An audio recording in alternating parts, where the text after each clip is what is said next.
গুলির শব্দে পুরো ছাদ কেঁপে উঠল। টনির হাত কাঁপছে। সে ধীরে ধীরে সামনে এগিয়ে গেল। মাটিতে পড়ে আছে এক মহিলা, মুখে কালো ওড়না। টনি ওড়নাটা সরাতেই তার বুকটা হিম হয়ে গেল। সালমা! টনির হাত থেকে বন্দুক পড়ে গেল। সালমার বুক থেকে রক্ত ঝরছে। সে কষ্ট করে চোখ খুলে বলল, টনি, তুমি? আমি জানতাম না। টনি কাঁদতে লাগল। সালমা দুর্বল কণ্ঠে বলল, আমাদের ছেলেকে বাঁচিও। আমি ভুল করেছি, তোমাকে কষ্ট দিয়েছি। আল্লাহ যেন আমাকে ক্ষমা করে। সালমার হাতটা ধীরে ধীরে নিস্তেজ হয়ে গেল। টনি চিৎকার করে কাঁদতে লাগল। হঠাৎ চারদিক থেকে পুলিশ ঘিরে ফেলল ছাদ। একজন অফিসার বলল, আমরা অনেক দিন ধরে এই অর্গান ট্রাফিকিং চক্রের খোঁজ করছিলাম।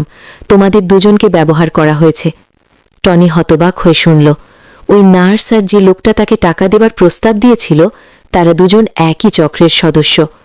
ওরা দরিদ্র বাবা মাকে টাকার লোভ দেখিয়ে একজনকে দিয়ে আরেকজনকে খুন করিয়ে তারপর কিডনি, হার্ট সব বিক্রি করত।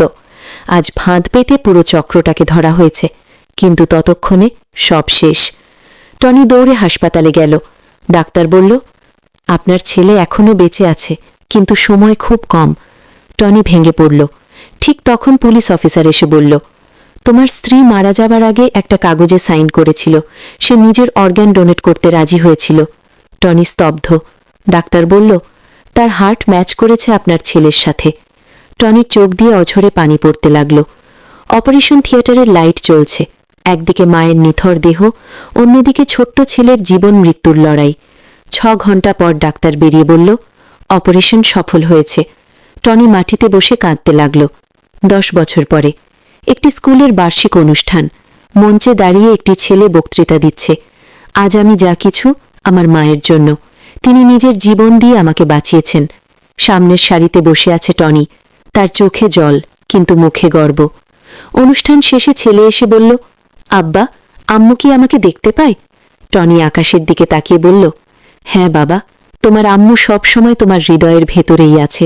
ভুল সিদ্ধান্ত একটা জীবন নয়, অনেক জীবন শেষ করে দিতে পারে। ভালোবাসা কখনো স্বার্থপর না। একজন মায়ের ত্যাগের সাথে পৃথিবীর কোনো কিছুর তুলনা হয় না।